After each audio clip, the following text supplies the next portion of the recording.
tear down an icon that represents the Italian-Canadian heritage in Toronto may sound like a bad plan, but not for the Board of Governors of Villa Charities. To get more on the subject, our TV met former MP and publisher of the Italian community daily newspaper Corriere Canadese, the Honorable Joe Volpe.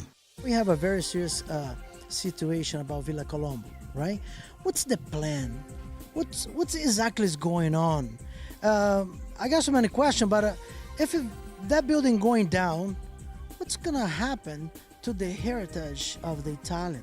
What do you have to say about that, Mr. Volpe? Well, first of all, we think that the Columbus Center and Villa Colombo are very much a part of the Italian community, the Italian-Canadian community experience, and indeed, they have been, both of them, an example of the way that immigrants can integrate in this country.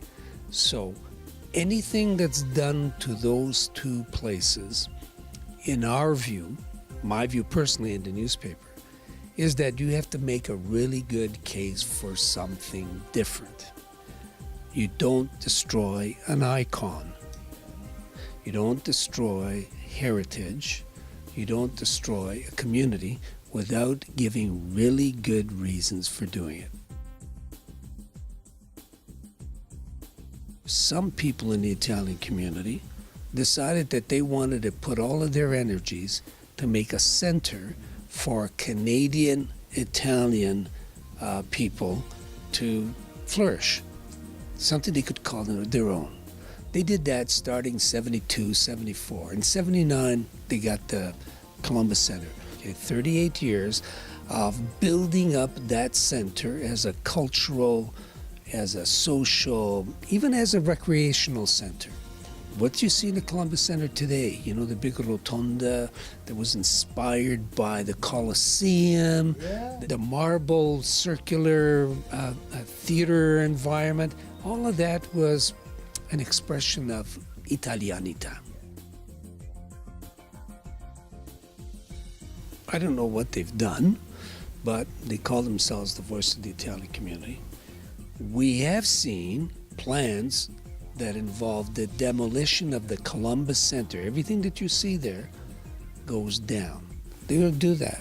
And by doing that, they're going to put up 3 condominium towers.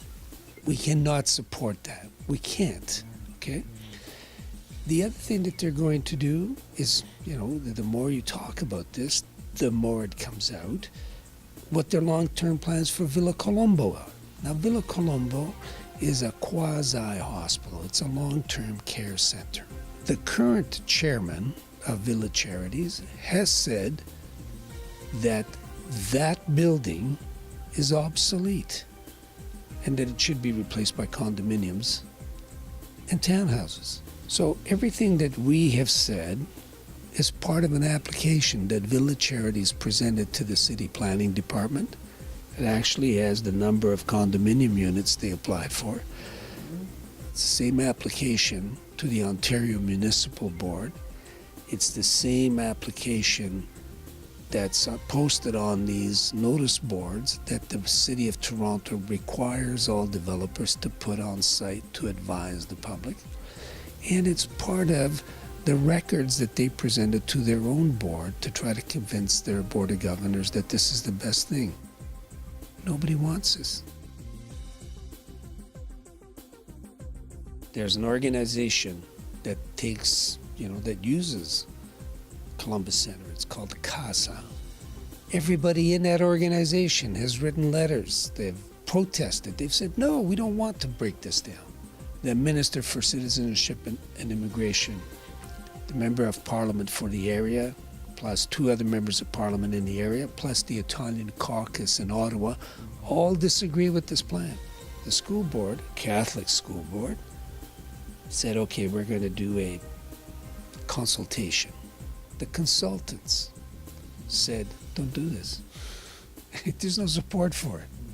But Villa Charities, Inc., the board members, the executive, somehow have convinced themselves that it doesn't matter. So I think the only people who could be in support of this are those who have an economic plan in mind. The economic plan is to build 3,000 condominium units. Today's prices are between $500,000 and $600,000, and on average, that's $1.5 billion. So they have $1.5 billion reasons to tear down the Columbus Center, and the rest of us have only our identity, our culture, our heritage, and our history. That's all. I don't know which one is worth more. Guarda, per tutti coloro che ti seguono e che seguono questo programma in italiano, basta soltanto capire una cosa, è molto molto semplice. Quelli là che vogliono buttare giù, demolire, distruggere quello che esiste, hanno l'obbligo di spiegare perché quello che faranno sarà meglio. Noi della comunità, i tuoi ascoltatori, il tuo seguito in televisione, cosa devono dare in ricambio? La loro cultura, il loro eritaggio, quello che hanno che appartiene alla comunità, perché tutto quello appartiene alla comunità, non appartiene a nessun privato. E devono dire noi non esistiamo più. Questo è il gioco. Allora io dico a tutti quelli che ti seguono, che seguono questo programma, coraggio, coraggio.